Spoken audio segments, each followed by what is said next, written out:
I'd like to call the Danville City Commission regular meeting to order. Today's date is Monday, October the 10th, 2022, and it's right at 5:31. So with that said, we're going to be led to open our meeting up, prayer tonight by Commissioner Holland, and then we're going to be led in the Pledge of Allegiance to a former Board County High School athlete, a former baseball player. He's trying to figure out if it's him. Yeah, it's you. So, Commissioner Holland, if you will pray for us, and I'll let Josh Bertram. Okay, let us pray. Lord, we just come before you today that you'll be with us, that you'll guide us and direct us, and help us be pure with our motives and the decisions we make, and that'll be at the heart of the best interest of every single citizen in Danville. And I pray this in your name. Amen. Amen. Thank you. Now, Mr. Brother Josh. Come on up here, Mr. Kevin Caldwell. Come on down. You got on your Oh. Hey, he's a baseball player. You better know it, right? Good allegiance to the flag of the United States of America and to the republic for which it stands, one nation, under God, indivisible, with liberty and justice for all.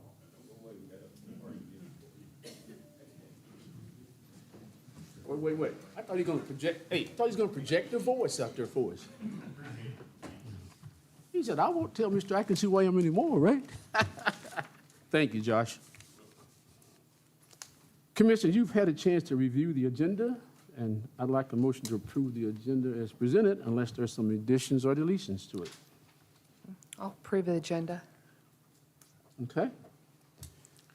Hearing nothing contrary to that, so the agenda is approved as presented.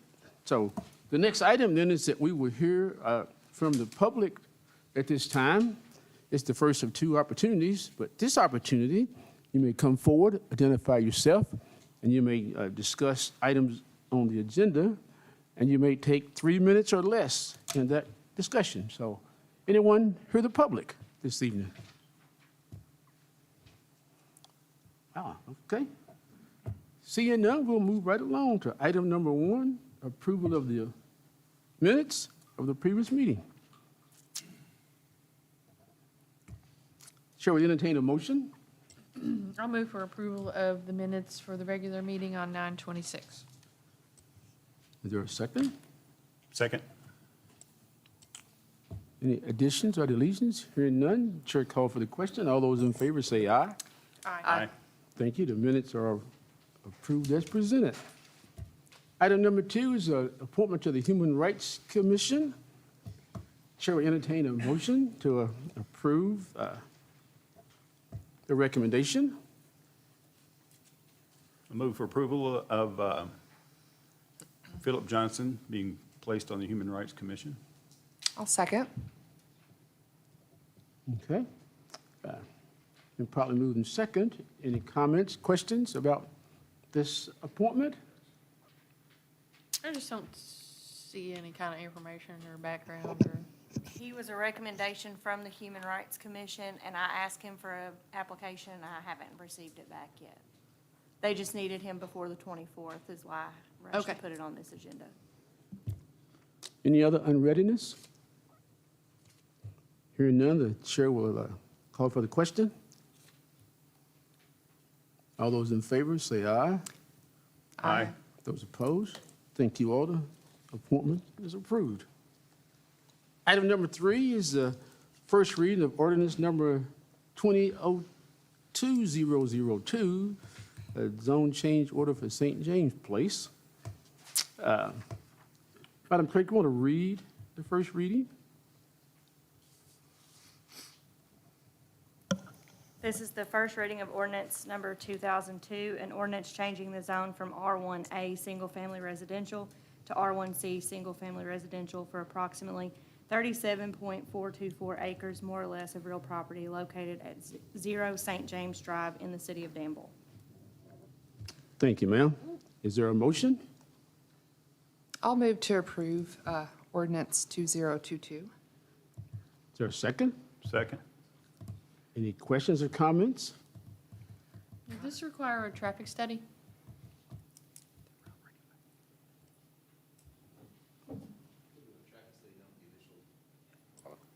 There was a traffic study done with the initial zone change to RM2, is that what it was originally? And so they increase now, they're not increasing the number of units enough to require any kind of reassessment of that study. Other comments or questions, I have concerns? another question. Yes, ma'am. So I always notice that on the application checklist, they're not always all checked. So are they only checking those that apply, or is this not everything is required, or is it a majority, or? Probably a question for planning and zoning, Stephen. I can answer that briefly for you. There are certain findings required prior to recommendations of map amendments being approved by the planning commission. So you can look at them like are you saying the dots that are on like page 2? Or are you Yeah, talking the application checklist itself? application checklist is what Okay. I'm looking at. So if we look at that list, then that's a little bit different. There are things, like some boxes say if required, so like there's no geological analysis required, so Right. they're not gonna, those won't be checked if they're not needed. But what you should have on all of them is box 1, a completed and signed application, 2, an exhibit, 3, an adjacent property owner's form, and those verification letters on the next box may or may not be needed. Recording fees would always be needed, and then conditions may or may not be necessary depending upon what the board finds, and a concept plan is required, and then the traffic study if required, or geological analysis if required. So it's a host of things that apply to various situations, but it would be rare that all would be checked unless it's a perfect storm. Thank you. I misspoke earlier, it's R1A was the original zoning, I think I said RM2. Thank you, Josh, for that correction. Any other comments? I'm just glad to see 145, small lots for single family. And I was glad to see here that the tree line by Candlewood was going to be preserved as a buffer.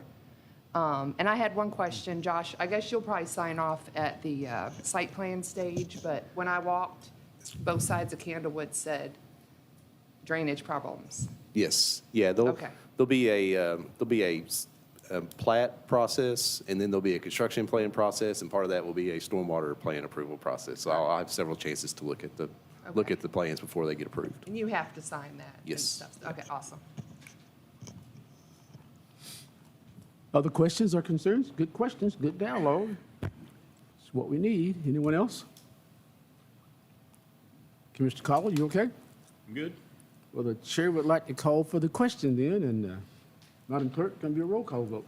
Commissioner Caudle? Yes. Commissioner Terry? Yes. Commissioner Holland? Yes. Mayor Pro Tem Atkins? Yes, ma'am. Thank you. Item number 4, Resolution 2022, IT surplus. Ashley, you want to discuss this briefly before we do a motion? These are just items that IT has that they're going to dispose of using Gov Deals like we usually do. Okay. Any questions or comments from the commission?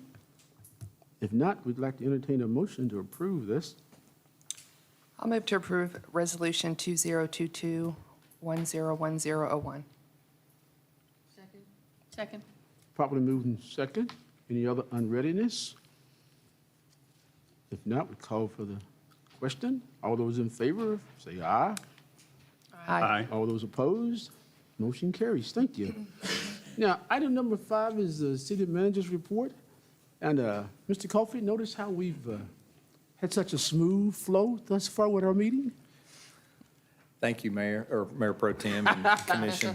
We will, Somebody up here told me to say that to you. so that's I totally did. fine. Okay, let's go. We were off on fall break. There's not a lot of, we did some housekeeping and we were out a day or so. The biggest thing that we want to report on is that we met with the Deputy Judge Executive. And we discussed the economic development funding allocations now that you have a settled EDC and EDA. And she and I agreed that we would propose to you as the city commission, and that she would discuss it with the county judge and hopefully the fiscal court.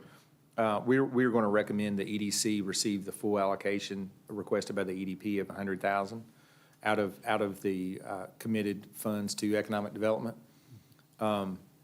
Since that is the location for the staffing, the EDA this year has not really proposed a budget or necessarily has a list of things that require funding yet.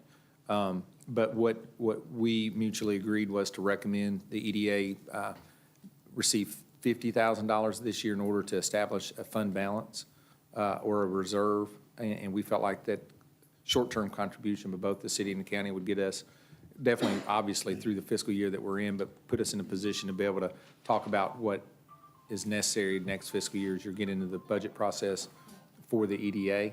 And so that we want to make sure we talk about that with you. And unless you all have opposition to it, that's what we'll proceed towards. The EDP had a funding application, so we will allow the EDC to fill out that application, and we'll proceed with that $100,000 in that line unless you feel otherwise. And then when the EDA, we would ask that they do a similar application, and then once their bank accounts are assembled, which that RFP process is occurring, and so then we will proceed with that funding application unless we are directed otherwise by you. Okay. Is that all of your report? That's the significant thing in my report. Yes, Okay. sir. And if y'all have any more questions, we'll be here. Any dialogue or discussion, any direction to the city manager? So will we end up voting on the 100,000, or it'll just be? Not necessarily. No, Once I they don't think apply. it's necessary at this point. But it's where you headed. Okay. Thank you. Your next item?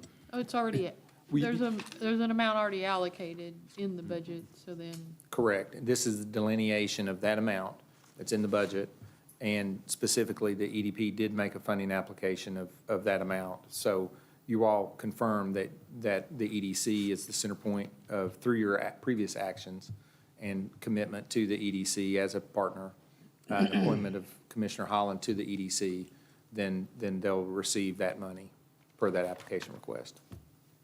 Okay, so we'll need to look at that October 19th, when they meet the EDC. The EDC, yeah, I think that's their Okay, date. and Yeah, start you- the I was- application. Okay, and I like seeing how the EDA is going to do a fund balance. I know Jamie Gay at the county often talks about trying to just put a little bit at some time, little bits to finally get to a substantial amount to do something with. So thank you for considering that.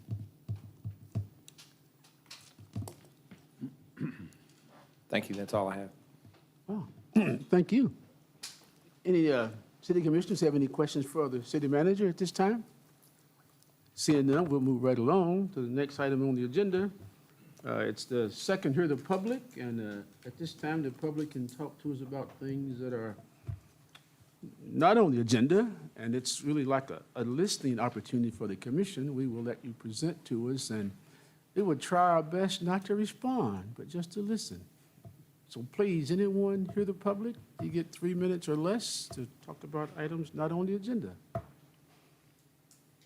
Wow, okay, so we'll move right along then. Just city commissioner comments. Can we talk about individual people if we want to? You sure can, but it's an election year, so go right ahead, bud. Yeah, Just kidding. Any commissioner comments? I have none. Wow. All this fair weather we had, all the activities last weekend and no comments? I have a couple of comments. The Okay. Boyle County boys and girls soccer teams are doing very well. And the young lady, help me, Ramos, what's her first name? Vanessa Ramos, that we had here to recognize as Miss Teen Kentucky, She's National Miss America. Teen National Kentucky or something Miss like America Something Teen, along those something, very distinguished title. Her families lost their house to house fire a week or two ago. So there are some funds for them that have been set up, so if anyone feels so inclined to help that family, we could really rally around them as a community. There's a GoFundMe account set up? There are a few. Her brother plays soccer for Boyle County, so they have an account. I believe they're all GoFundMe. I don't have them in front of me, but then there's a general one, and there's a third one, but I'm not sure who is doing that. But we have some information if anyone, if anybody would like that. Ashley or Earl could provide that. Okay. Any other commissioner comments? Ms. Holland? Just regular announcements. That's Fall okay. Pickup is next week, so. What? Clean out the garage, 17th through the 21st. Oh, what? Pick up. The Forkland Festival, of course, it's not in the city, but it's wonderful, Great and it's event. this weekend. I always go to that. And I had a question, kind of. Looks like Third Thursday's going on, October 20th. And does anyone know who's, going to carry this forward? Is it the downtown merchants that are taking it, or? I would say that's unsettled at this Okay, time. okay. But I saw it on the calendar, so it looks like that's going on still, so. And I wanted to thank the city for posting Trick or Treat early, because a lot of families and churches were trying to plan theirs. So thank you for doing that, and that's going to be the 31st, so.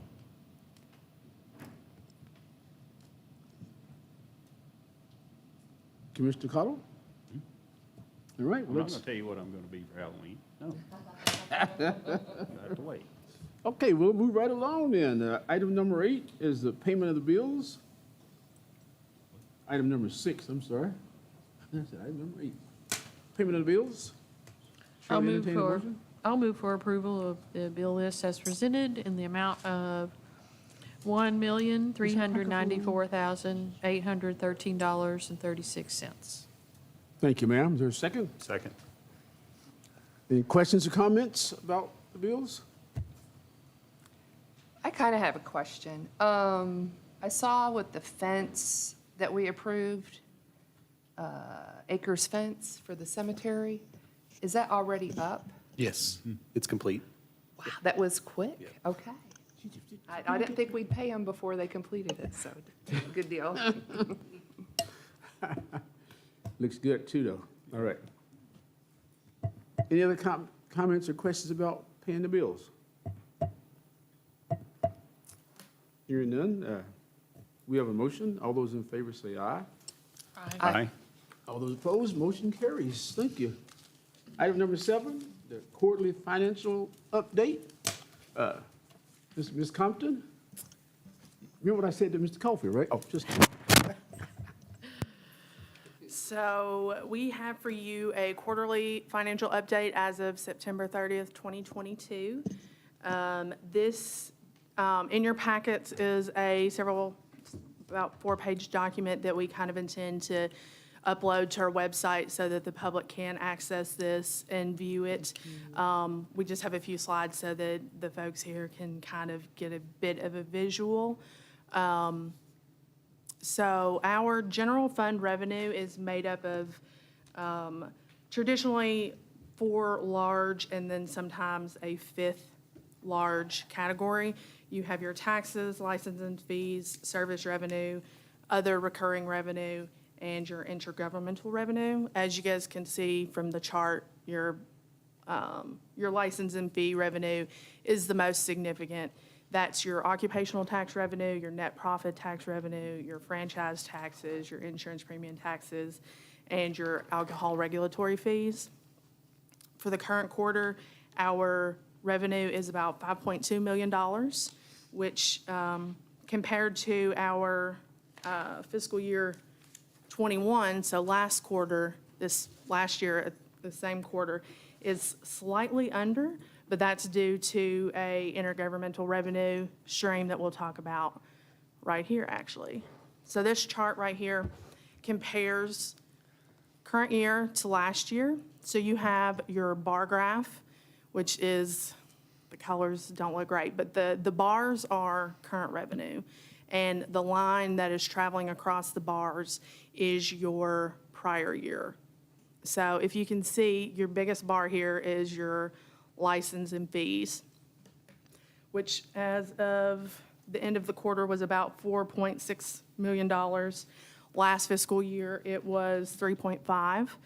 Your other revenue trends are very, they tend to go in cycles, like your taxes look really low. For instance, that's your property taxes, and that's obviously because our major property tax season has not started. Bills might have started going out this month, I'm not positive, but those aren't due until November. Your other outlier is on the very end, under your intergovernmental revenue. Our current year-to-date intergovernmental revenue is about $70,000, and then you have a 2.5 from last fiscal year. That's due to our ARPA funds, and for the public, ARPA is American Rescue Plan Act funds. So those funds will be allocated to utility projects in the future, and we just haven't gotten the current year amount. So it appears to be skewed heavily in that category, but in reality, if you remove that, we are a net positive for the current quarter when it comes to revenues. And you guys stop me if you have any questions. So general fund expenses, not unexpectedly, most categories for this fiscal year exceed last fiscal year. Again, I apologize, on this chart, it's really hard to tell. The top line, which indicates more expenses, is the current fiscal year, unfortunately. You know, that's just due to inflation. A good portion of it's inflation, a good portion of it is just, you know, supply chain issues. We're still getting in things that we ordered last year, and, you know, it's delivered now, and we pay for it now. Some of it is our investment into personnel that we have really strived for in the last couple of years. That's like that big spike about a third of the way through, that's our police, and that's because we have heavily invested into our police department, you know, for various positive reasons. Our last category down on the end is our capital expenditures. For the current fiscal year. In our general fund, we do have a lot going on. So our streetscapes, while it is not, it's its own separate fund, those are transferred from the general fund. That was a planned spend down of our current reserves. Some of the initial parks expenses have come out of there. And part of that is also wrapping up the fire station. Our second largest fund is our utility fund. So I thought I'd kind of cover a little bit of that today. The operating revenue for our utility fund, that includes services, service charges for your water and sewer. Those tend to spike a little bit in the warmer months. Our revenues are up slightly compared to this time last year. And when I say slightly, it's about $41,000. So it's not a material amount. They're very consistent. Our non-operating revenues, those consist of a few different things. There's a few rentals that are unique that we do, but that also includes grants, any kind of debt financing. That's up also slightly from last year, but not unexpectedly so, and it's under budget compared to where we could be at the current year, which is not necessarily a bad thing in those type of revenues. Our operating expenses for the water, the utility fund, that's all the charges that it costs to operate a utility. You know, it costs money to run the water office. It costs money to ensure water quality and capacity is where we need it to be. Those expenses are slightly above where we were last year, but not a lot, about $17,000. All told, that's pretty good considering supply chain and materials costs these days. And then our capital is about on track with our budget and the prior fiscal year, though we do expect that we'll be having some major capital in the next quarter or two, just based on what we have planned for the upcoming months. On the packet that'll be available to the public, we do have a few other funds. I separated out just what I thought would be interesting. If you guys look at it and come back and think there's something else you'd like to see broken out, just let me know. We broke out Park and Rec because that's kind of a unique fund, and spoke a little bit about that. And then just a combination of other major funds, just as a comparison of where they're at compared to budget and where they're at to prior year.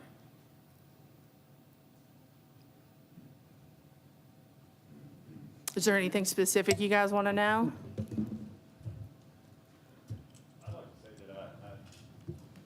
I appreciate the format. I'm a Okay. Visual person, so all the graphs and all that, it makes sense to me rather than just a line of numbers. Okay. I appreciate that. Yeah, I liked having the numbers and then the graph also, you know? It was like very, and I really liked too, the column where you had the percents, because, oh, I lost my page, because I saw expenses exceeded revenues, but then I saw that expenses more were collected and less revenues were collected. And Right. it was a time of year, so that was very helpful to me, so thank you. I would like to compliment all staff, but especially you, Lee, and Earl as well, for the way that the budget was broken down and addressed and presented this year. For me, in 8 years, this was the most comprehensive budget process that we have had. So I appreciate that, and keep it up. Thank you. And thank you for posting it online. Yes, it will be This is- available tomorrow on our website, on the Finance Department page, but you could probably just search quarterly financial update. And should take you right there. But otherwise, it'll be on our finance page by the end of the day tomorrow. 'Cause, So, yeah, most thorough and most transparent that I've seen in a long time, so thank you so much. And then lastly, I was just going to do this verbally. This is, so we have been transitioning our occupational type transactions, so business license registration, following up on that to the finance department, where previously it had been under code enforcement. So going forward, each month, I will give you guys a occupational information update. So in the month of September, we issued 34 business licenses, which was a total of $850 in revenue. And we issued 4 special event permits for, it's a little different than the police department special events permits, but we had an event for Ladies' Day Out, third Thursday, the Wilderness Trail Distillery Charity Chili Cook-Off, and the Bourbon Chase. And that raised approximately $175 in revenue. And that's what I've got for you. Lee, if you don't mind, would Yes. you take two seconds and provide a little bit of an update on our software? That's a pretty big deal. Oh, yes. And Sure. that is a monumental effort, and staff in every department's working on that. So could you talk about Absolutely. that? So we are in, I'm not exactly sure what the phase is called, but our software vendor has been reviewing our data backups and comparing them to the reports that we output. So they are essentially creating all of our data into their format, basically, and figuring out how, what our processes are. So what it takes to make a purchase. It's not, for the most part, you can't just go to Walmart and buy something with a credit card. That does happen, but it's a very small minority of things. You have to request a purchase order, it has to be approved. And so they are going through and creating our controls and our processes in this new system. In the near future, we should get what they call a sandbox. That's their term. I think it's an IT term. I'm not 100% sure. That's why they call it that. But it's essentially our data in their software that we will learn how to use it with. So we'll check it and make sure that looks like, if we run a report, it comes out how it should come out, and the totals look appropriate and things are charged to the right place. and will learn how to use their software. They are tentatively scheduling us a go-live date in February of 2023. And this will be a water, utility, and finance altogether. It'll be a week. We'll still be able to process, well, we'll still be able to take water payments. That's the biggest, concern. We would still be able to write a check if we absolutely had to. For our internally, it'll be a hectic week because we won't be able to process them within the system. So we'll be able to take your payment, and your water won't, be cut off, but it'll just be on paper and pen for a week. And it's going to be, we have a good week window when we can do it. So that's tentatively where we're at. They haven't, as far as they've made me aware, we haven't had any hiccups. They've just been really getting into our data and getting it set up for us.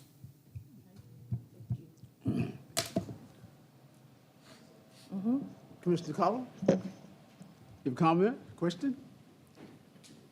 You had that look on your face, okay. Let's go What's that? on then. A confused look on my face? I keep that look on my face. Oh, okay.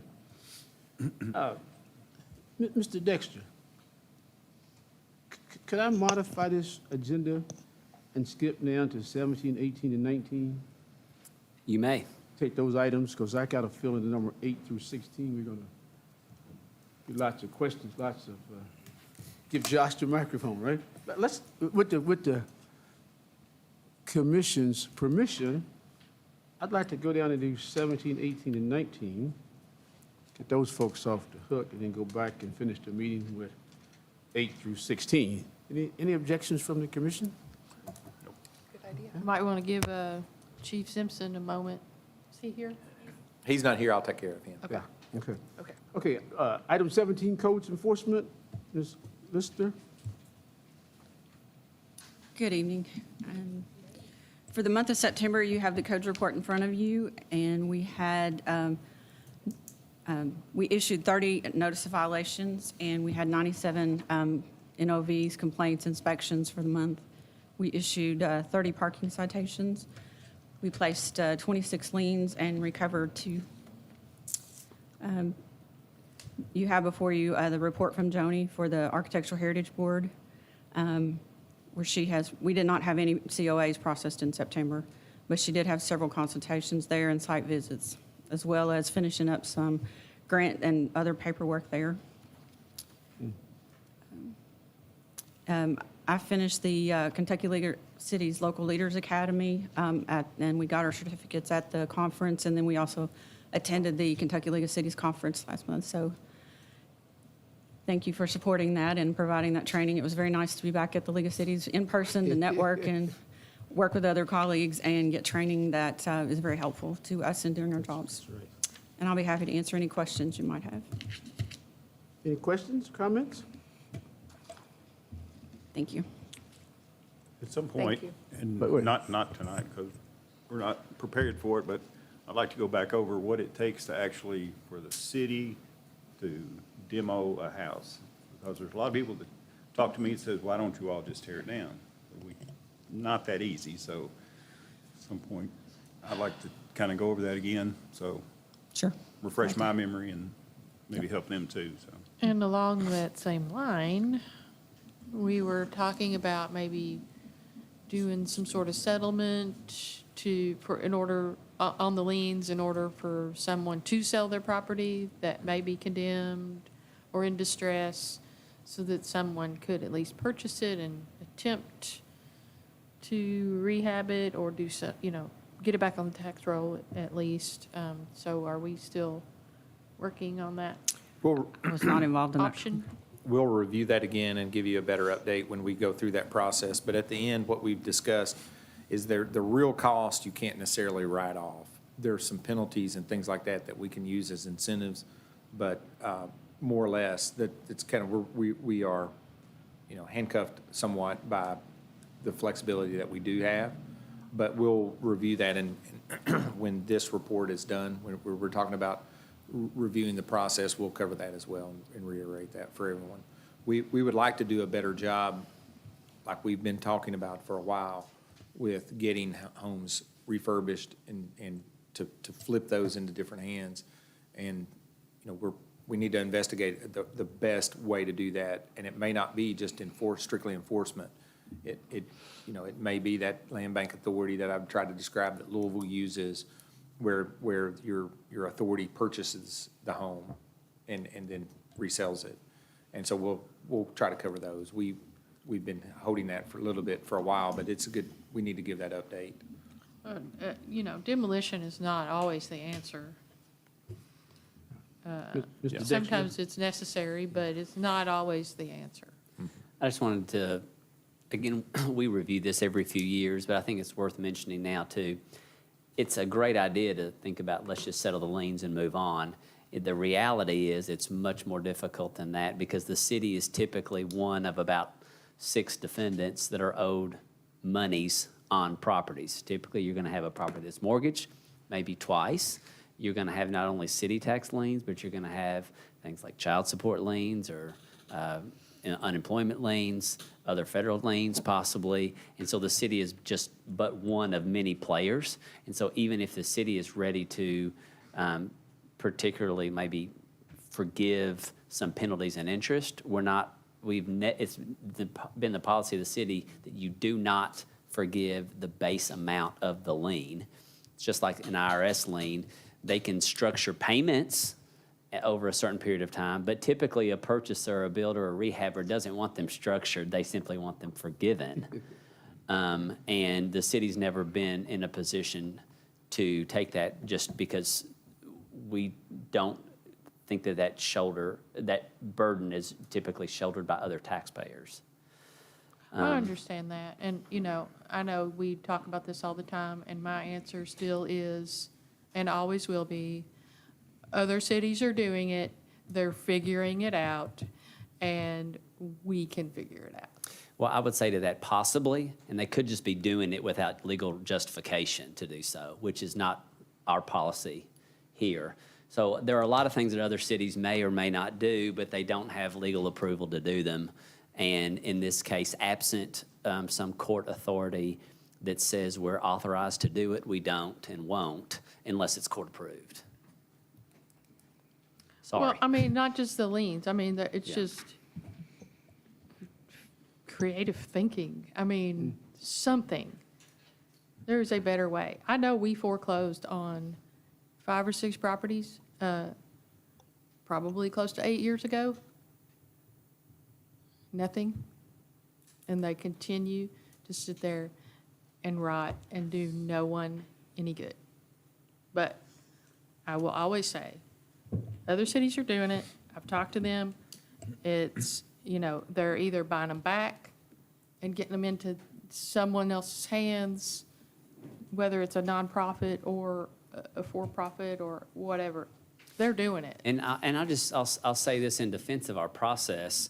We have looked at those situations, but if there is a $90,000 mortgage lien on a lot that's on North 4th Street in Danville, the city's not in a position to spend $80,000 to a mortgage company for a vacant lot. Unless it's the policy of this commission to buy lots for close to $100,000 in downtown Danville, there's not a budget for that, and those can be brought to you, but I surmise that there won't be votes on the commission for that type of budgeting. Well, I think we just fundamentally, philosophically disagree on the Well- approach. Well, the approach is that liens have to be paid in order to acquire. And so the city has no greater position to acquire property outside of a lien holder being justified. And if you have an absentee mortgage company in New York who cares nothing about the real estate here, which is what we have on North 4th Street, then we are stuck in a pickle, to say the least. But the city has no greater power to justify any priority over that property than the mortgage holder. And I can say it's not from a lack of attention or trying. Any other questions or comments for Bridget? Yeah, I had still- one, but she's still- I'll stop. Thank you, ma'am. Appreciate that. Thank you. Item number 18, AFD grant application. I'll take that. The fire department has identified a grant application through the Kentucky Fire Commission to acquire an automated external defibrillator. The grant, if awarded, could be valued as high as $5,000. And staff recommends passage of resolution authorizing the submittal of the grant application. Resolution 2022-10-10-10. I move for approval of that resolution. Second. Any other questions or comments? Thanks for finding the grant to apply for. So all those in favor say aye.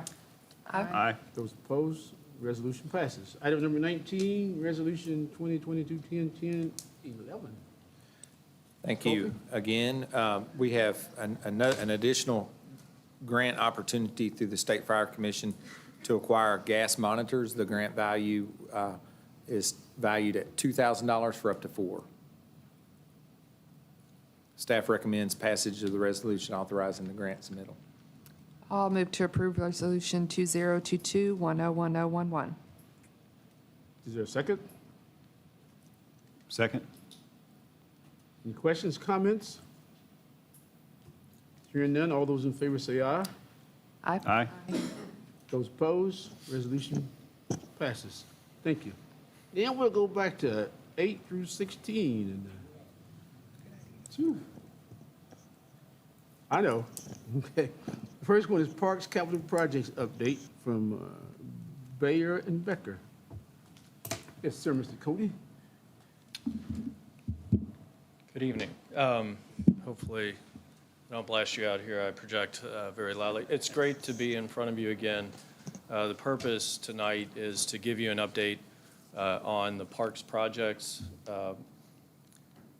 In summary, there are 3 projects that we want to focus on. One is Michael Smith Park, Jenny Rogers Community Center, and the Boyle County Fairgrounds and Tennis Complex. For each of those, we want to review where the master plan currently sits, to review the first phase in each of these projects. One of the things that we heard the last time we were here is, okay, so when does dirt fly, right? When do shovels go in the ground? So we've begun to identify those first phase projects, and then we want to review the schedule because, again, when are things going to be available to us and completed? Whoops. All right, so for Michael Smith Park, we'll start there. So we have reached out to the community in several ways, including the Soul of Second Street Festival. We had boards for the master plan. The master plan is rooted in feedback that we received in a public open house at Michael Smith Park last December, as well as feedback from survey data. The master plan is composed of several things. So we heard the rock fence. We've heard that the rock fence is one of those key priorities, that we wanted some sort of water play feature for the park, additional parking because the residents are clearly concerned about the number of visitors that will be introduced into the park itself.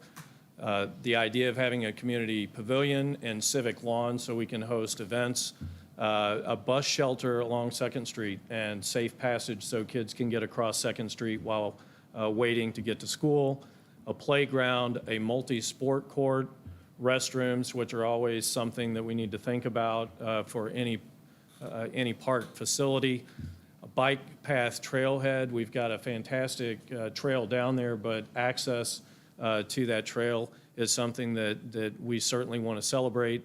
Having a bridge or connection to Hilldale Cemetery and incorporating a memorial garden as part of that. Some of the suggestions that we got at Second Street, or at the Soul of Second Street, were a memorial garden. So something that really pays tribute and homage to Michael Smith, a plaque or something that really celebrates and tells the story of his significance in the community.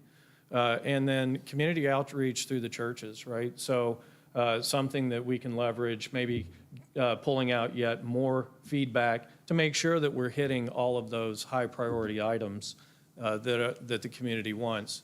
So imagining the possibilities. So all of those items are composed in the master plan for the park. So Second Street is running, I think there's so here's Second Street, Woods Drive. So in this location, we're looking at that bus stop and reconfiguring this intersection, having improvements so that we've got clear delineation of path of travel for kids getting across the street. The entry feature or the rock fence will be reimagined. So we want to make sure that we're using similar materials, but we want to configure it so that we have clear sight lines for safety, but really having sort of this introduction into the park itself. And one of the primary focuses is that water feature. In that water feature, I've got an image of what that looks like, but it's reaching back towards Pioneer Construction. It's a house that has a lot of features to it with a runnel running through the middle. We've got a new playground that's tied in closely to the water feature. This is the civic lawn with a pavilion that opens out onto the civic lawn, but also opens up to Clark's Run. So I think there's an opportunity there. Clark's Run is actually a very nice riparian corridor that is not really celebrated. It's an asset to this park that we believe should be brought to the forefront. And then on the other side of that is the court sports. So we've currently got court sports that are a little bit outdated. So let's reimagine what that could be, getting first class equipment, backboards, et cetera, and then having offline parking that helps us preserve some of the existing oaks that currently exist within the park. So one of the hardest things to do is take down a significant or a specimen tree, right? You take that down, we don't get that back in my lifetime, especially if it's an oak. So, and then taking advantage or trying to imagine what we do with the landfill site. So we're suggesting a pollinator meadow with interpretive features and mowed grass paths. So it's not invasive, it's not going to penetrate that clay cap, but it gives you, one of the things that pollinators are struggling with is habitat. So why not utilize that space, which probably is seen as a negative asset, into a positive asset for nature. And then within that, we've got features that can be used for climbing so that you've got destinations, and those could be large boulders that could be informal play opportunities within the park. So this is a bird's eye view of what that looks like. So just for context, we've got 2nd Street here, Wood Drive here. We've got the water feature, the rock fence down here in the corner, playground. That civic pavilion is located here on the lawn with parking, and then the court sports. And then in the background, you can see those pollinator fields that I had discussed. So 3-dimensional images to help us imagine what that could look like. So here's our rock fence that has a branding opportunity for Michael Smith Park to make sure that that name is very prominently displayed. Having that community lawn and pavilion that has access down to the creek with the court sports over to the right. When I say court sports, that's basketball, could be futsal, a number of things that could go or be part of that. And then we've got this civic lawn, and then this is the pollinator meadow with mowed paths traversing through it.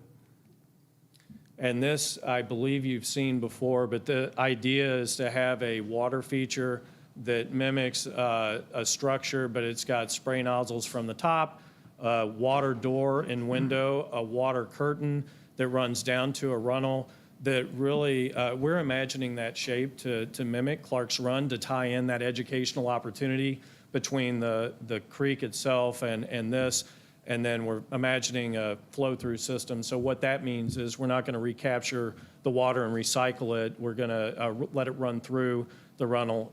And because it doesn't have to be chlorinated, it doesn't provide or doesn't pollute our water source. And so this is what we're envisioning to be phase 1. So the rock fence, the pathway in, the water feature, and a connection into parking, and then some sort of restroom facility that would be located right here, so it's proximate to the parking. And one of the things that we've heard pretty clearly is that that water feature needs to be up and running and usable. The goal is for that to be next summer. And so, I'm sorry, so we've got, for phase one, parking, we've got the water play feature, restrooms, the gateway, and walking paths. So right now, the anticipated schedule is that design development drawings would be ready in the next couple of weeks, October 21st. Construction and bid documents due before Thanksgiving. Bid opening in early December, with construction to begin in January for an opening as the school kids get out of school. So that encapsulates this. That's our schedule right now. It's a very aggressive schedule. And because there's so much to this park, we believe that focusing on these high priority items to get that out is probably the most reasonable path forward. That's a whole lot of information on Michael Smith Park. I can go through the next two, or I can stop and give you an opportunity to ask questions. I do have with me tonight Chris Manning with Human Nature. They are the primary designers, and so if there's anything specific to the design itself, certainly would welcome him to the stand to answer those questions. Commissioner, Commissioners, any questions on this one? Well thought out. Appreciate it. No Any questions, Howard? just so creative, and thank you for working on the water feature first. That's Uh, all we've heard about, so that'll really generate a lot of excitement. So thank you. You're welcome. Is Calhoun here? She is. Oh, there she is. Okay. Yes. She been saying amen back there. Yes. All right.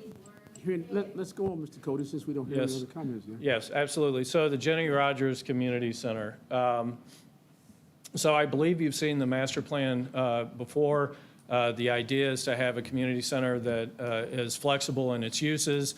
And on the exterior, we're really looking at reinventing the site to accommodate a multitude of options. So as we look at a daycare facility, which would be located on this eastern wing, we have a motor court that has accessible parking for easy access into the building itself. We've got a community porch that's tied in with the primary access to East Main Street. So imagine a place where you can sip on a cup of coffee, read your paper. We've got a natural terraced lawn that moves down towards the northwest. An interpretive gathering space down at this northwest corner. So we're thinking of tying that into the story of Main Street. So providing some historical context, but also could be an informal performance venue for maybe a 2 or 3 piece performance that has proximate and convenient seating. We're recommending that the drive that is currently here be removed, so we sever that connection through the site. It opens that side of the site up to the rest of the lawn as opposed to having that circulation. We're introducing a community garden. One of the things that we've talked about is a commercial kitchen, so the idea of having garden to table opportunities, so having fresh produce available for cooking classes or even for meal programs. We've got the arrival court, which is right now considered to be on the back side of the building. So thinking about that as our primary drop-off for the center itself, having an outdoor classroom for programs. The library, for instance, may have an after-school program. So a place where you can go and really entertain and provide that educational feature that really speaks to Jenny Rogers, right? Why not have an educational component to a formal elementary school? We've got an outdoor play area that would be tied to the daycare. We've got the location of 2 additional playgrounds that could be used by the public. The daycare needs to be separated and protected. So we've got still an opportunity for play, which is a needed part of this plan. We've got an all-persons field located here, and it converts into a multi-purpose field, so thinking about that maybe being synthetic. The idea being that it's a facility for everyone. And having proximate and convenient parking in this location to support that use, making sure that we're very neighbor-friendly and conscious, so this area needs to be thought through in terms of the appropriate buffer. Even though the school has already been there, I think we want to be good stewards and neighbors of the property itself. And so that's the outdoor portion of this. And so trying to project that up, I think that you've probably seen this as well, but this is what the vision is moving forward. All the uses are the same. So thinking about what Jenny Rogers can become on the inside, right now we're focused on this daycare component and the entrance off of East Main Street. And this is a different view of what that might look like. So this is straight on, this is off to the side a little bit.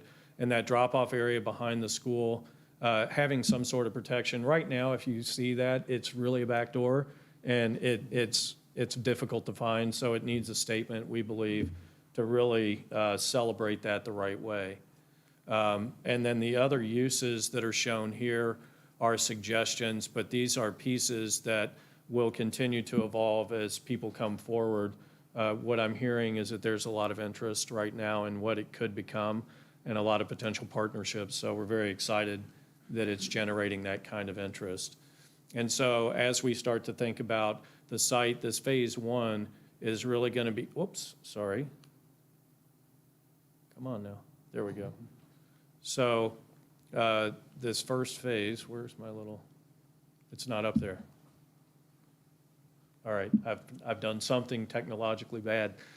So the motor court and drop-off over on the right side and the playground for the daycare are the two elements that we believe have to be in place to support the daycare, which is phase one that we're focusing on for Jenny Rogers. So again, phase one is that east wing build-out or the daycare.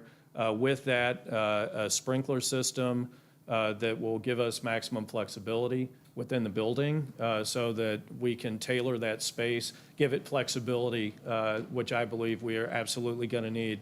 The hope is that we would have multiple tenants that could turn over as they become successful, or if it's a permanent home, then it meets the needs of each individual unit or each individual tenant that comes in.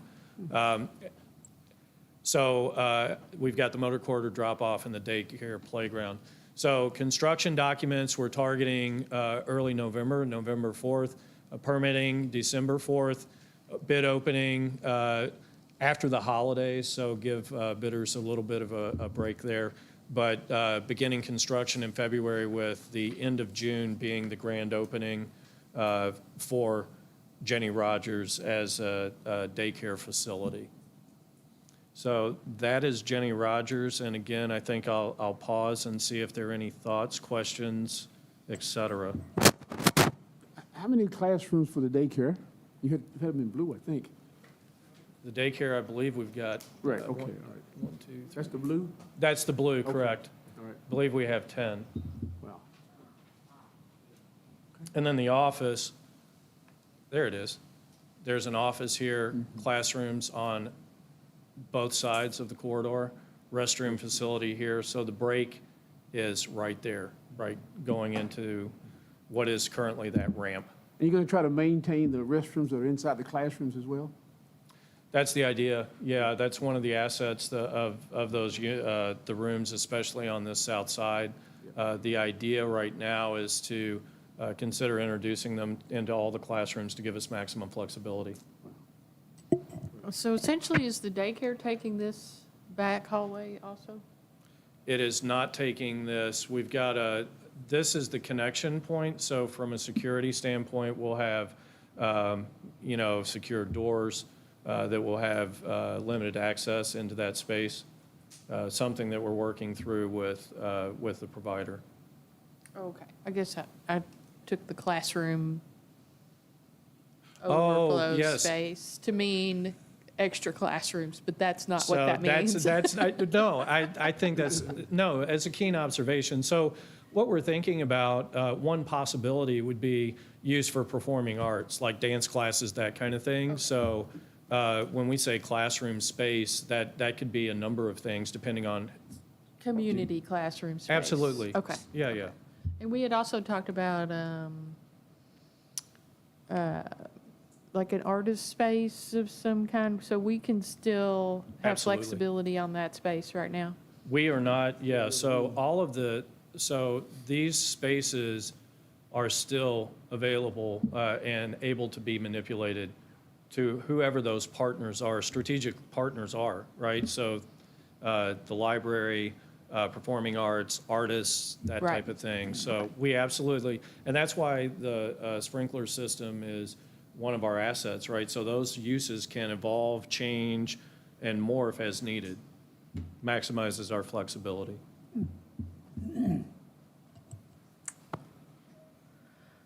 Looks good. Any more questions? I don't want to cut you off short by any stretch. Okay. So the fairgrounds, and specifically the tennis facility. As we've gone through the master planning for the fairgrounds, the highest priority has been the tennis facility. And so that bid, the bid was opened and received last week, and I believe that's before you. I wanted to give a bit of background for what the base bid and the alternates are as part of the bid. So what you see before you is the base bid, and that includes the earthwork to bench in our tennis courts.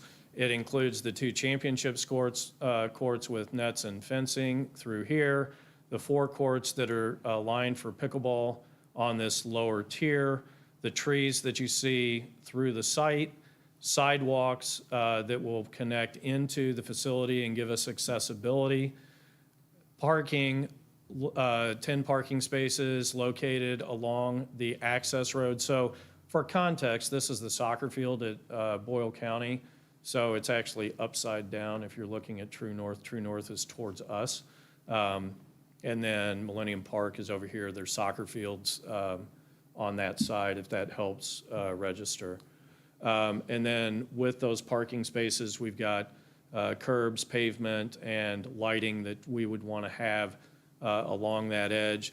And then we're seeding all the disturbed areas. So what we get are 6 courts that are available, including fencing, nets, et cetera, parking, and access into the courts themselves. When we talk about alternate one introduces the benched seating that we've been talking about. So for the championship courts, having almost like amphitheater type seating. It includes lighting those championship courts. So if we think through when those championship matches would take place, likely later in the event, so it allows us more leeway in terms of when those matches could take place. We've got the foundations that would be put in place for the shade structures that were introduced into the project and suggested by the team. And then we've got buffer plantings that would take place to help give some privacy and screening really for the folks that are out playing on the surfaces. And then alternate 2 is introducing the shade structures that I believe you've seen in previous presentations. Tournament court lighting, so that gives lighting for all 6 of our courts so that we have maximum flexibility there, and then introducing sod instead of seating around the site. The project summary, so we've currently opened bids on the 4th, which was last week. The bid award is before you today and is up to your determination. If that's accepted tonight, we would begin construction October 24th, and the finished construction would be March of 2023. That's a very aggressive timeline. So I will open this up for questions as well to the group, and I believe there's another agenda item for the bids that have been received. So, John, can you go back to the courts? yes, ma'am. So where's the seating for those? Is there any? There's no seating through here, but it is a 3-to-1 slope. We do have a wide sidewalk, 8-foot wide sidewalk here, so that if folks wanted to set up chairs along that, you would have room to get by. It would be, I wouldn't say it's the most generous passage, but you could get by it. Yeah. I mean, if you really needed to. I have seen a lot of soccer tournaments where folks will sit under a tree regardless of where the tree is, right? Especially in the heat of the summer. So the idea is that we have a flexible lawn for that seating opportunity here. The thought was, if you're going to focus your investment, the championship courts seem to be the most ideal and logical place. That should be the special location. And as we dug into estimates, et cetera, introducing that same type of seating on those lower courts began to get cost prohibitive. Oh, yeah, absolutely. So- But I know, next to nothing about tennis. So, but from those seats, you can see players over here? There's actually a drop from here. You might see the tops of their hats, but I Okay. don't think. Okay, that's the Yeah, perspective yeah. I was looking for. Okay. Yeah, no, if you're going to watch this, it'll be either on this hillside. We do have, the fence drops down in elevation, and there aren't any plants on the middle part of the back side.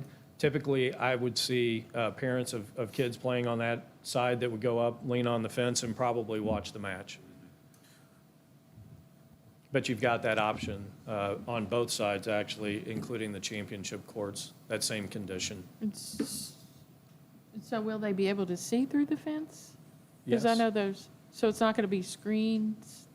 Correct. Like the way it looks like it's, You've seen the windscreens on tennis courts, oh, gotcha, okay. right? Like I said, So I know those would nothing be about just tennis. on, it would just be on the, call it the backstop, right? If you're serving from one side to the other, those screens would be in place, but not on the sides. Okay, that helps, because it all looks the same. Correct. That's chain link fence, so you would be able to see through it. It would be a filtered view, but we held that down for a couple of reasons. One is so that you could get clear views in, but it also helped us rectify budget, right? Right. This gets the core infrastructure in place too, and adding the shade structure later is something you could choose to do. Adding additional seating is something you could choose to do later. And so it puts it to a minimum level Right. that is not inconsistent with some other tennis facilities I've gone and looked at lately. One in Bowling Green. I looked at Cumberland Colleges while I was there. It took a minute to do that. Theirs is relatively new. Those are very, that facility I would consider that a high-level facility, even with the four courts not being lit initially. But what you're doing is you're putting all of that in a position to expand and improve upon it in the future if the demand's there. So it gets it to a level where it's highly functional, really cool, but then also can be improved upon. Right. And in the other projects, when the bids are received, then that's when we see the actual numbers, and then that's when we decide how to move forward, like we are tonight on the other. And the other pieces, that's exactly Yes. correct, yes. Yes. You will get bids, and we're going to work our way through things. So when you get initial phase of Michael Smith going, the initial phase here, we get Jenny Rogers occupied, that is a big single project. It's not a single project, it's spread out throughout town. We're making incremental improvements at each facility, trying to move each one forward. And then ultimately, the next step here, once you get the tennis courts, and then the attention should be focused on the building and the baseball facility that we desperately need as well, right? So that community building right there adjacent to it is going to be a terrific opportunity for the community.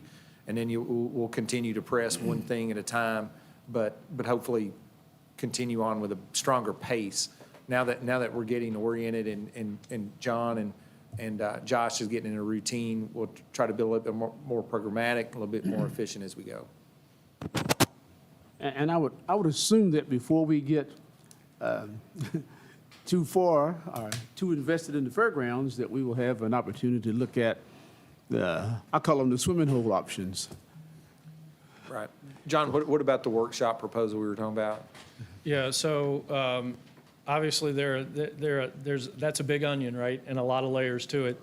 And as we start to think about that and zero in on it, I think that it was pretty evident that we had some really high priority items that we needed to get in place. It doesn't preclude us from continuing to explore options, right, for where it's located, how it could function, et cetera.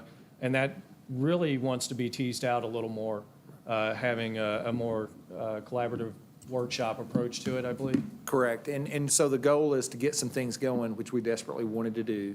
The community had an expectation that some of these things would be progressed, such as Jenny Rogers and Michael Smith.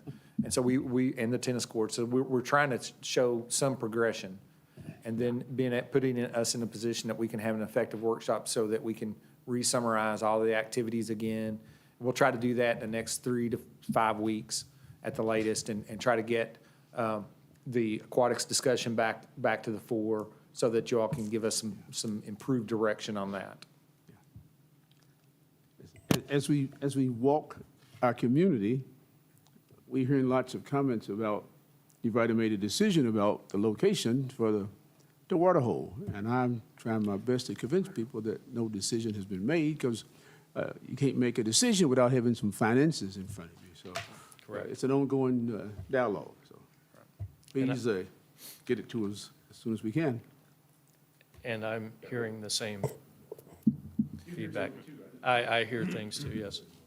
Right, and from a management perspective of the department, so this is given, Evan has his ears up, I hope, and you know, we understand that we have an increasing demand on parks for maintenance, for parks for care, for parks for service, and so his burden, he should feel pressure to perform, and I say that in public to put pressure on him a little bit, but he you know, we support him in that though, and he knows that. He knows that we're out there and we support him as staff. He has different resources he can call, and those guys are responsive. So as we transition through these new facilities, then that enables us to review Parks and Recreation from a management perspective and better organize his needs in the future. So doing that right now is a little premature. And so what he's doing is taking care of what he's got. We've added one maintenance person out there. We will continue to try to emphasize maintenance for them, trying to look at ways to do that efficiently with some contract support, such as mowing. And as these facilities come online, then he will necessarily have to reassess who maintains what and how he goes about his day. And so we just want to make sure that the public generally knows that we're aware of that. We're aware that Parks and Rec is going to continue to take steps forward. And we just want Evan to hear that also, but also know that we're all right there with him. He just exhaled. Good luck, Evan. The lighting at Michael M. Memorial Park, I didn't see no lighting. Can you go back to that? Sure.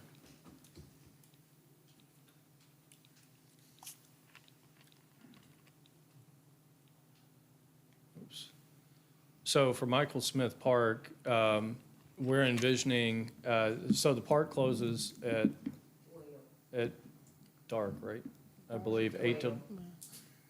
So the thought is we would need lighting for security purposes, but certainly not to encourage use after hours.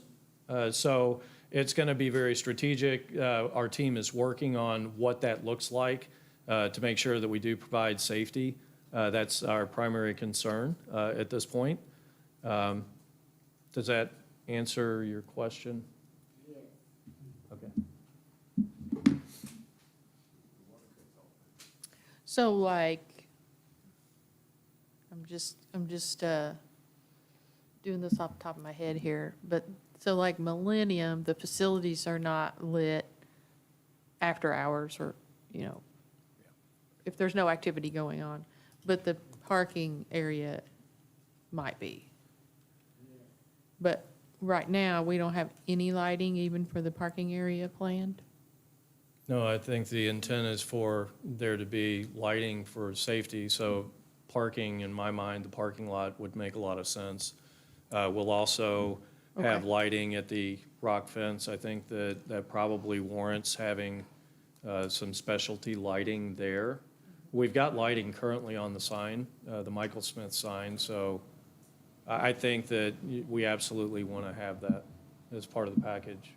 It has not been designed yet. We're pushing our way through that. Okay, so you just haven't gotten there yet? That's correct. Okay. Wow, that could have been so much shorter. You should have just said that, John. Just say that? They leave at 12, they stay there all night long. Let's continue with your presentation. Okay. She'll take that question up with the chief over there. Yeah. And actually, that is the presentation, unless there are other questions before the group or, Okay. I love it. Thank you. Yeah, love it. all right. Yeah, Well, thank you very much. If anything comes up, please let us know. okay, thank you. Good seeing you. And we're going to have that workshop soon? And please invite the Parks and Rec Board to sit in, maybe, or let them know when it is. They might want to watch it sometime. Parks and Rec Committee. Yep. Oh, okay, it's committee, okay. Nuance. I just got asked for 5 minutes. The commission needs to adjourn for 5 minutes. Is that okay with the commission? Sure, that'll be fine.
Okay.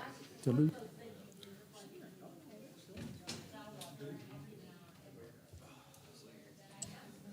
All right, Josh, you ready to roll? Let's roll, Josh Morgan. Mr. Morgan? We're back into regular session now. Try to keep it at 5 minutes. Josh, you have number 9 through 16, so. Number Thank you. 9, the tennis So- facility. As John mentioned earlier, we opened bids for the tennis facility last Tuesday on October 4th. We received one bid from Guardian Fence and Construction. The base bid was $2,185,287.75. You've seen a breakdown of what that base bid included. In your package, you have recommendation letter from John and Bayer Becker. You have a bid breakdown from Turner Construction that helps us with the bidding process.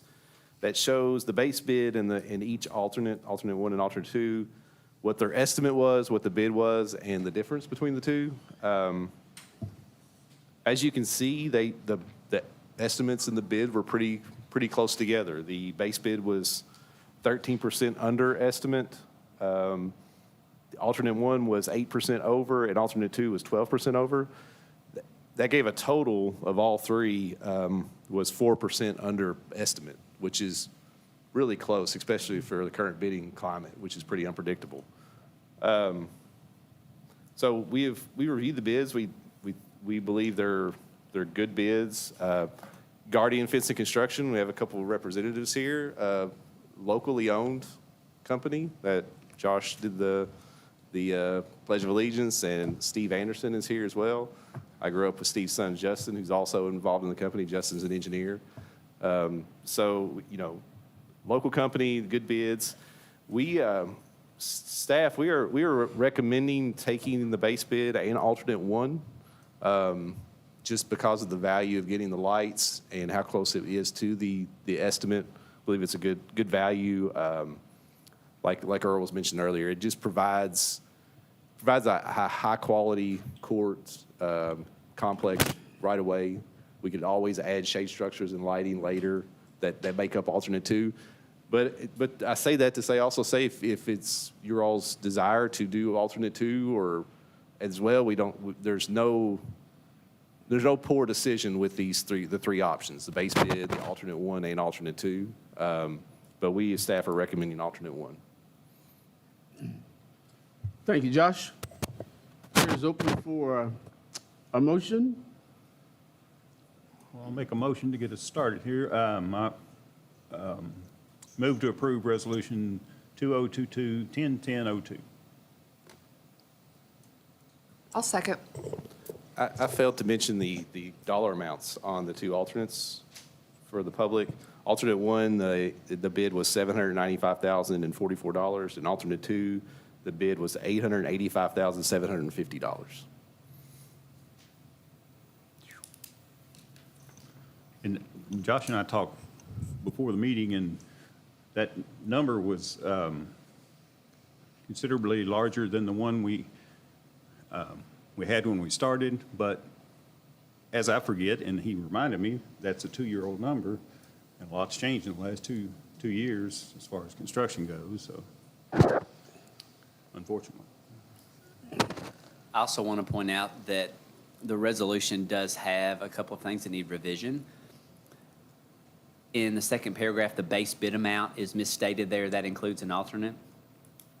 So that number needs to be revised downward to what is reflected in Josh's cover page, which we will do. And then also the amount at the end in the now therefore paragraph also needs revision as 2 digits were switched.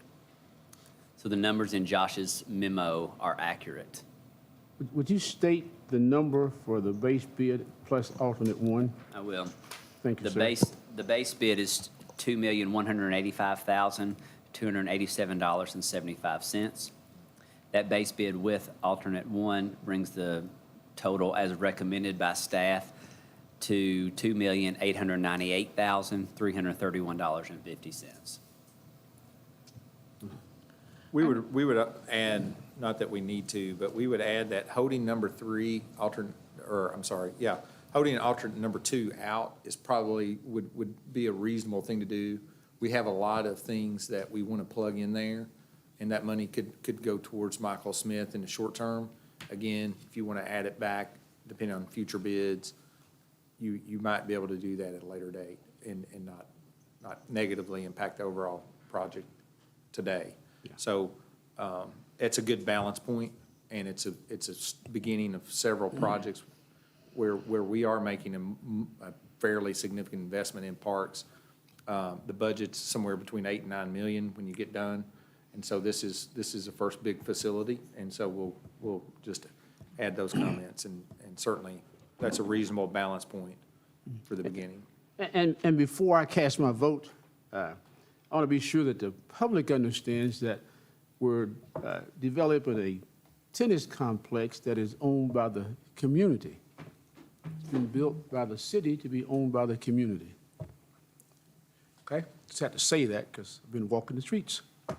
Yes, and we want as much use out of that facility as we can. Yes. And if someone can use that facility, we would encourage them to do that for tournaments. We lease facilities, we do things like that, and certainly available to the public.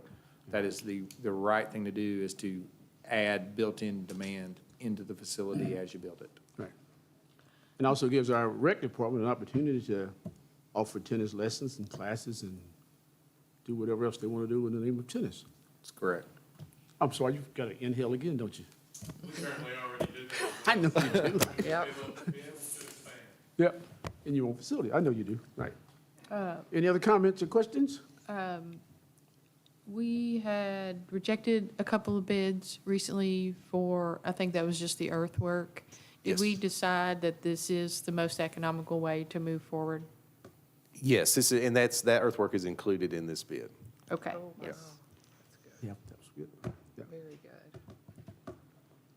that was good? Yep. All right, well, the chair calls for the question on Resolution 2022-10-1002, which includes the base bid and alternate 1. Is there a motion? I'm sorry, calling for the question. All those in favor say aye. Aye. All those opposed? So resolution passes. Tennis facility bid award, and you guys got your work to do, right? All right, sounds good, sounds exciting. I'll just make a quick comment to Earl's remarks earlier. These are a lot of improvements, a lot of projects throughout the community. And I've been hearing a lot of concerns about the maintenance of our facilities and the cleanliness of our facilities. And it's very difficult to move forward on these when we cannot maintain at the moment what we have. So just to reinforce your comments, we are giving more responsibility to staff and more maintenance to staff, and we need to make sure that we perform.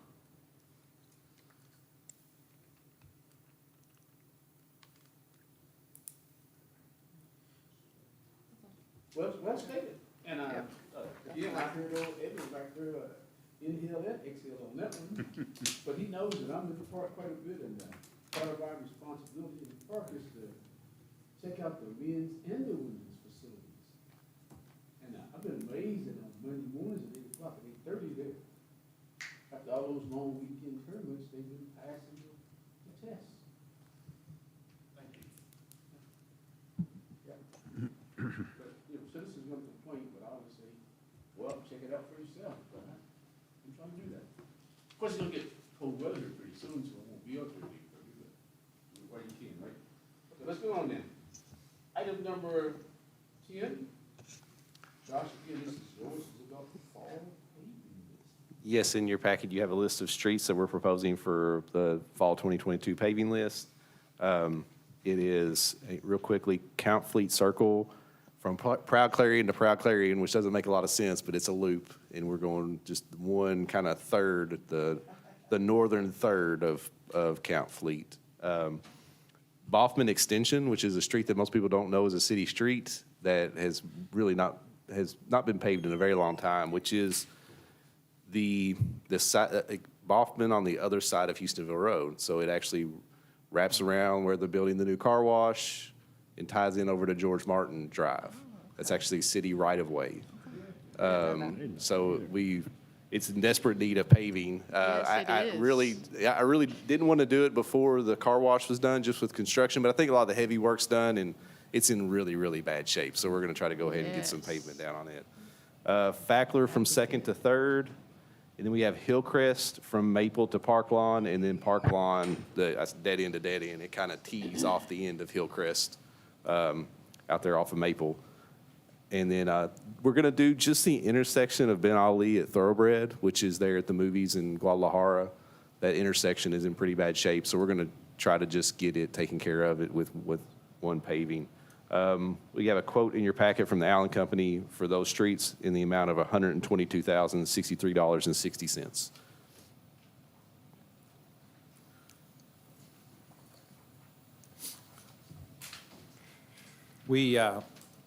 We would like to add that the municipal aid is, if you look at that list, the number of streets is going down because our costs are going up. Fortunately, the revenue from municipal aid, if you looked at the quarterly reports, a little bit ahead of schedule. So our revenue's trending up, but we have to assess and figure out how to improve the quantity of some of the paving that we get done. And we felt like if we added too much to it this fall, we just wouldn't have any money in the spring in case something goes wrong. And that's when we do have a winter damage repair. So we felt like we needed to make sure we had money in there for that, for the work in the spring that we know will be there. But certainly it's not paving the number of streets as it used to. And it's something that I would just like to point that out for you and the general public, that the municipal aid is not going as far as it used to. But we'll just continue to make do, but also try to figure out how that can be influenced in a positive way in the future. And something else that's influencing the cost of these paving lists is we're doing a lot more milling now than we used to do, just because of two things. One, we needed to do a better job at that. We were building up our pavement too high, and there was a big drop off into the gutter where there was curbs. But also, we're starting to pave a lot of the streets that were built in the 90s and early 2000s that were curb and gutter because of new planning and zoning requirements. Those are aging out now. So when you see those pop up on the list and they have curb and gutter, we're having to mill the edges of all those streets. So I think that added $23,000 to this. 23,000 of the 122 is for milling. That's interesting. We need to vote on this one? We have a motion? Yeah, I'll move to approve Resolution 2022-101003. Second. All those in favor say aye. Aye. Motion carries. Thank you. Josh, continue, please. Yes, next up is the change order number 1 for the downtown streetscape project. The vast majority of this change order is due to changes requested by KYTC during their permitting process that extended into the beginning of us actually doing construction. You can kind of go, I have a breakdown in the packet. The total change order amount is $219,820.76. And they're also asking for an additional 30-day extension. As you can see, if you go through the breakdown, some major changes they ask us to do, out of the total change, $228,000 of the increase, which is actually, I think, is more than the change order amount because we had to deduct in there in another section. The $228,000 is just electrical changes. So that's conduit and equipment that KYTC requested to be changed after they had reviewed for the permitting process. One decrease, the reason we have a $30,000 decrease is they required us to remove the pavers from the median. We were going to have the flush pavers in the median delivery zone, and they required us to remove those. We negotiated a few things back in, but that was one of the things we lost during the kind of negotiations with them to get this permit approved. So you kind of see the breakdown through there. So, a lot of this work we We went back and forth for a while. It got to a point, that was a cause of a little bit of the delay at the start. We did some demo, and it sat there for a couple of weeks, and we didn't start putting sidewalk backs because we were negotiating some of these changes with KYTC to reach an agreement. So this is where we ended up with a total change order of $219,820.76. You also mentioned that it would extend the contract 30 days? Yes. You want to give us a new, It'll be June 30th, I believe, would be the new 2023 overall completion date. And that's, a lot of that has to do, I think, one of their main reason for asking for this 30-day extension was due to traffic signal equipment that they're still sorting out and getting ordered, and they're worried about some lead times on that. So that doesn't affect the hardscape installation. The sidewalks and curb and pavers will all be put in place as previously scheduled. thank you, sir. Chair needs a motion?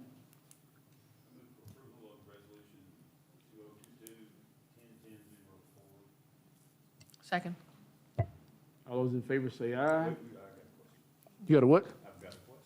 Oh, well, okay, go ahead. hurry. Go ahead. Go ahead, Commissioner Collins. Don't we submit our plans before we start? We did.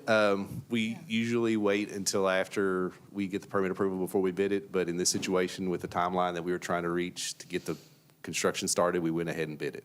And we knew we were taking on a little bit of risk by doing that, and this is kind of, it's bore out here. But, you know, Wait or something. the major change is they required all of the traffic signal conduit to be 2-inch rigid steel conduit when we had PVC in the bid. I think that was over $100,000 change just by itself.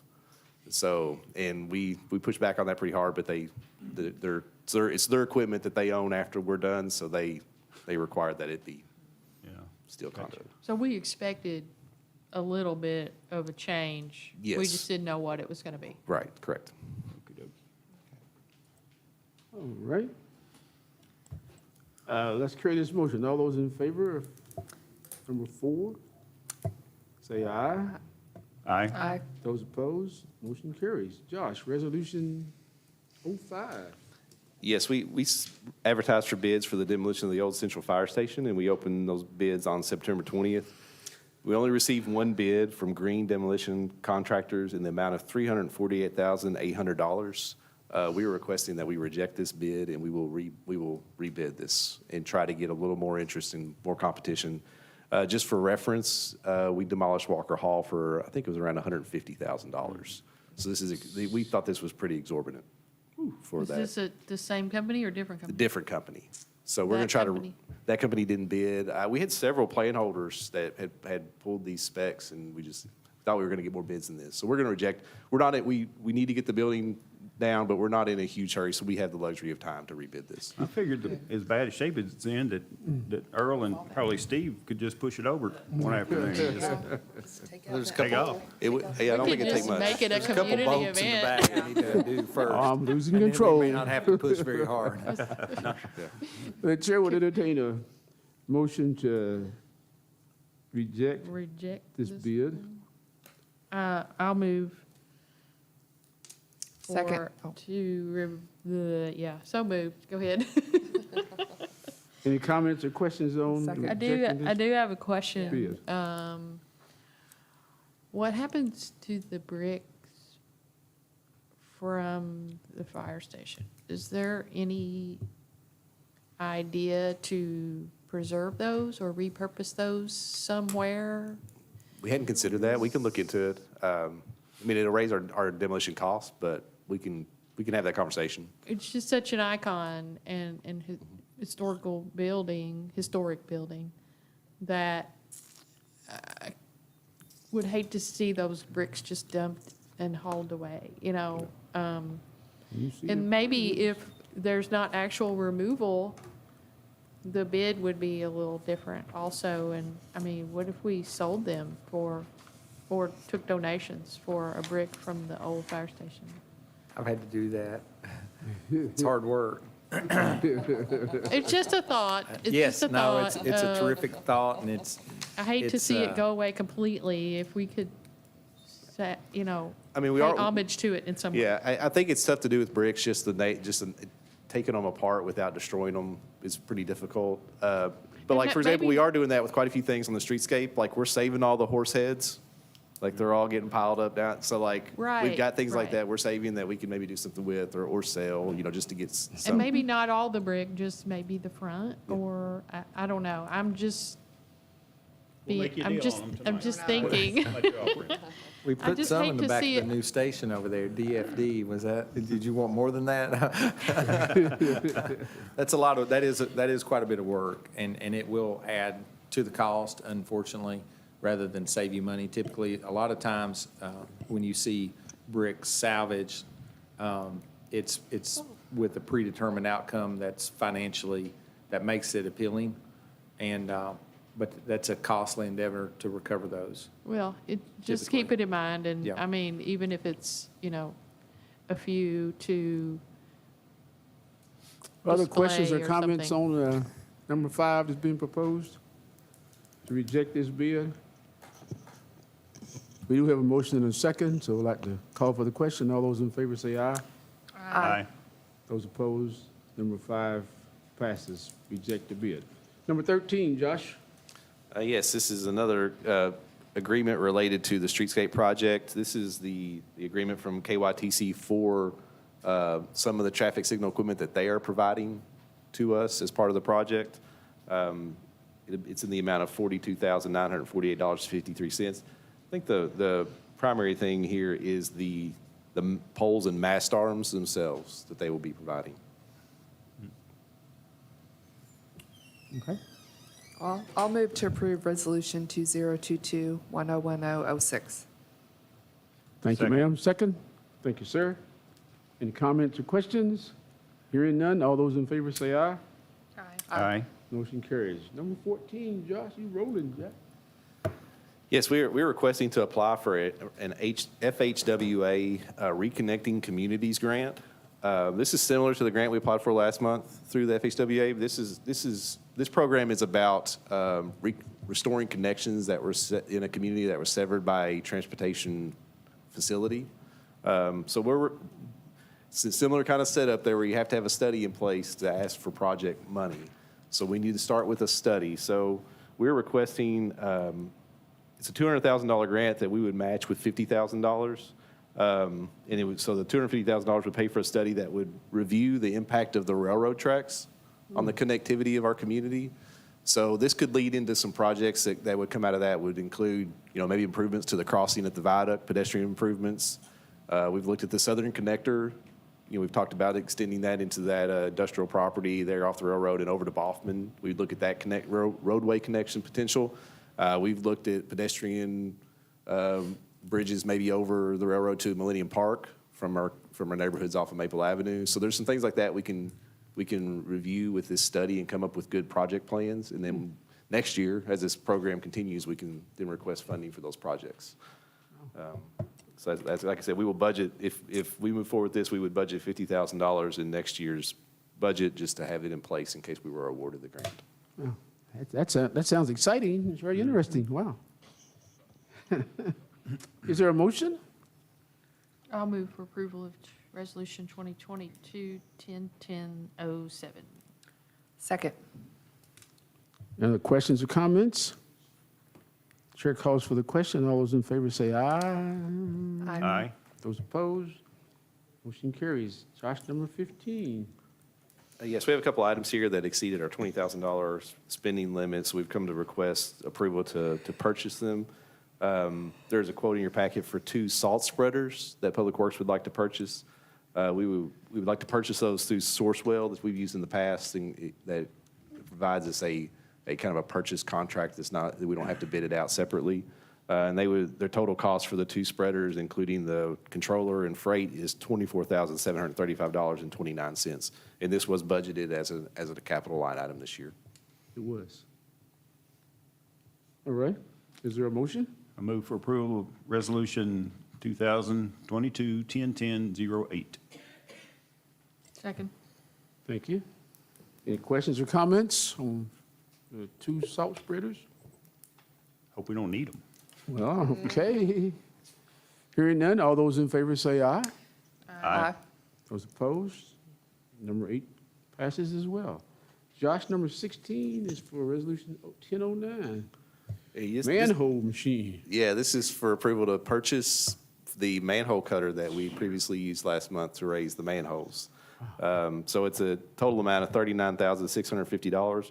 We're actually requesting approval for this to be purchased as sole source vendor. This is a very unique machine that there's not a lot of vendors that provide it. And since we use it rental, they're actually giving us a $2,000 discount since we just rented one off of the total price. So as like I said, it's $39,650.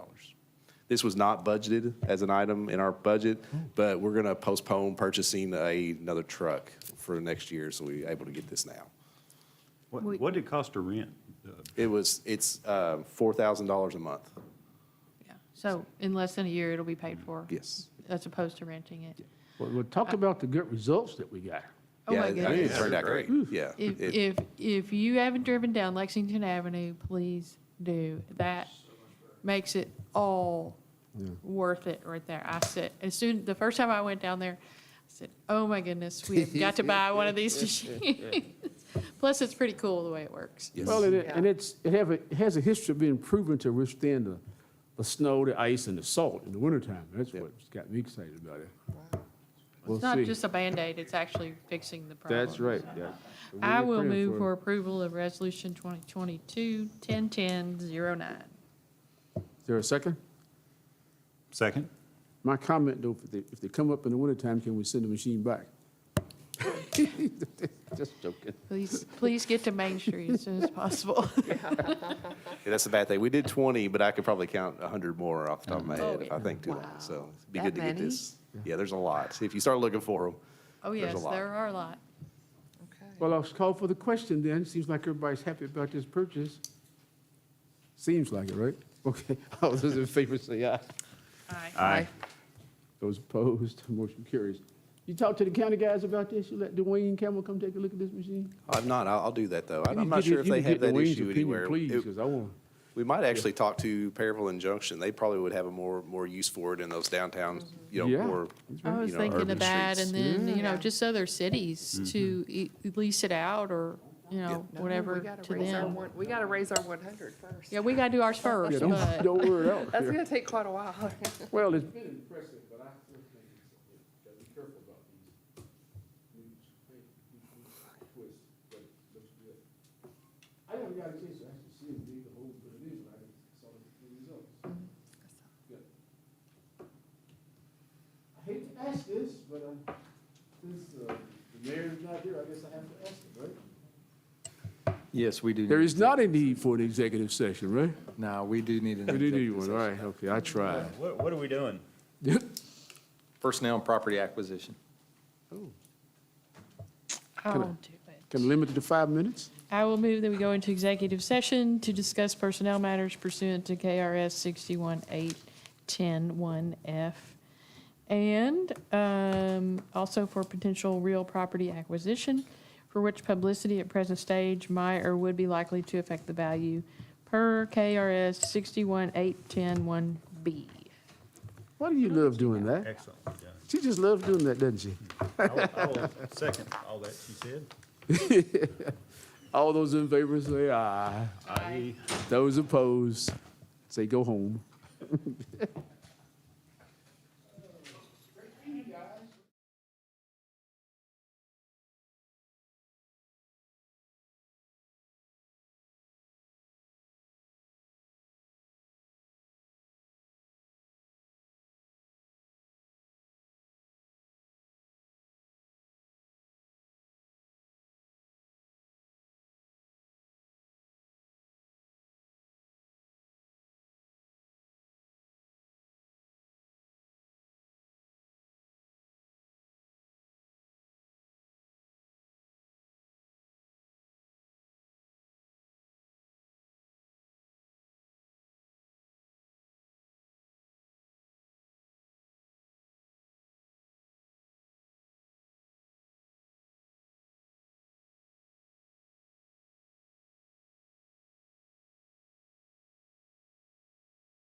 Second.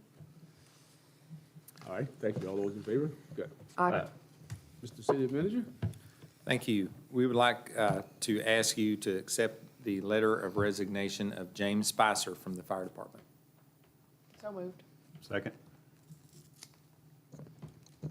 Any questions or comments? If not, carry the motion. All those in favor say aye. Aye. Those opposed? Motion carries. Wish you the best. Is that it? That's all I have. Entertain a motion to adjourn. I move that we adjourn. Second. All those opposed, say aye. Oh, let's go. Y'all were listening. Almost 7.